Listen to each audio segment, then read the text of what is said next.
Àkó ojúmọ́ ṣe dáadáa la jí. Ojúmọ́ re ojúmọ́ aláyọ̀ báyìí ni ó máa mọ́ ẹ̀yin àti èmi.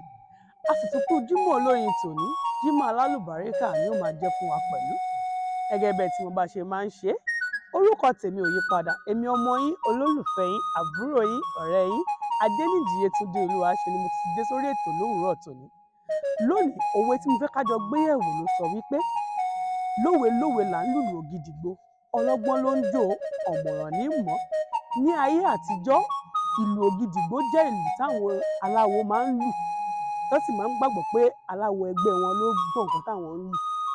Àmọ́ àwọn Yorùbá gbàgbọ́ pé ọmọ tá a bá bí, ó gbọ́dọ̀ gbọ́ ẹ̀nà, òwe àbí ẹ̀dà ọ̀rọ̀, torí wọ́n gbàgbọ́ pé gbogbo aṣọ kọ́ là ń sá lóòrùn, àti wípé gbogbo ọ̀rọ̀ kọ́ la lè fi gbogbo ẹnu sọ. Fún ìdí èyí ẹ̀yin tèmi, ó làwọn Yorùbá ṣe máa ń pa lówe wípé lówe lówe là ń lùlù ògidìgbo, ọlọ́gbọ́n ló ń jó, ọ̀mọ̀ràn ló ń mọ̀. Ẹ̀yin tèmi, àṣà Yorùbá ò ní parun o. Ẹ jẹ́ ká máa gbìyànjú láti máa lo òwe yìí lóòrèkóòrè tí sì máa pàdé yín lọ́sẹ̀ tó ń bọ̀. Ó dàbọ̀.